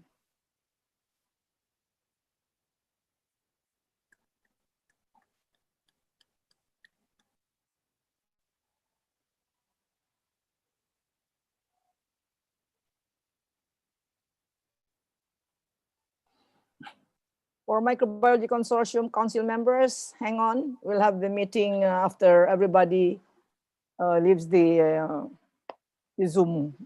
Ma'am, dapat mag-picture tayo with Sir Jason and Ma'am Fres. Yung ako, nag-leave na ba sila?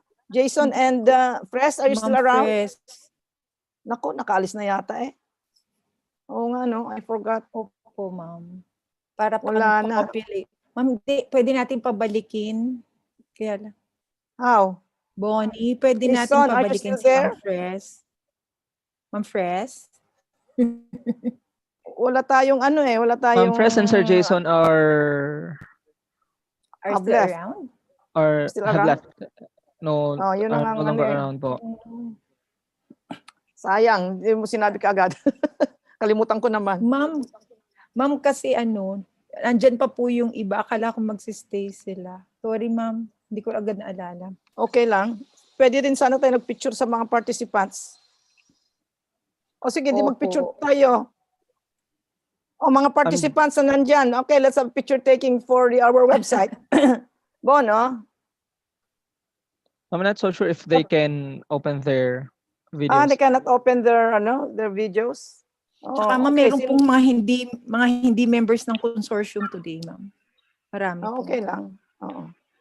O sige, mga na lang. Hindi tayo din lang. Can still take a picture. Yung mga present po and are still here. O sige. Okay. Nandiyan ba sila? Can they use turn on their videos? They can try po. Ayan, meron sila. Okay.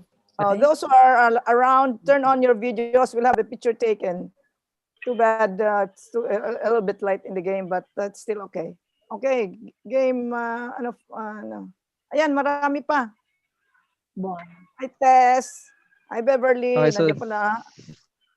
Oh, Dr. Paco, how are you? Sige.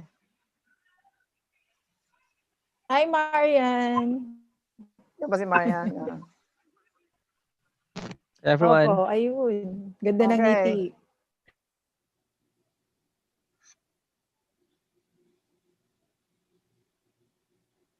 just bear with me.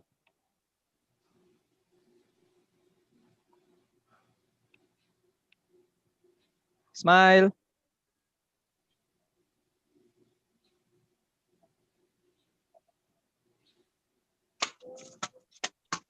Okay, we're good po. Thank you. Okay. Thank you, everyone. Tess, kumusta na? Beverly? Oro? Okay po, ma'am. Thank you, ma'am. Sige. Hello maganda. po. Good morning Kumusta? po. Good morning, Tess. Kamusta? Opo. Ma'am, nasend Oh. ko na po yung MOA kay Sir Cornista. Last okay. Thursday. Hindi ko po alam kung na-receive na po niya. Hindi pa po. Kailan niyo po last Thursday? Follow up ko na lang po sa baba. Baka nandun na sa Opo. mailbox. Thursday po through LBC. Yung LBC. pong yung fee po namin pina-process pa po kasi 2 days lang po kasi yung paso, kaya po ang tagal po nung proseso. Kasi po may ginawa po kasing COVID facility yung school, kaya po shorten po yung paso. Oh, okay. Po, sige. may mga Ma'am, may patient po tracking sa number kaya kayo? po. May tracking number po kayo? Ay, nasaan yung may Oo. receipt. Para ma-follow up ko rin po just in case hindi pa dumating. Pwede nyo pong isend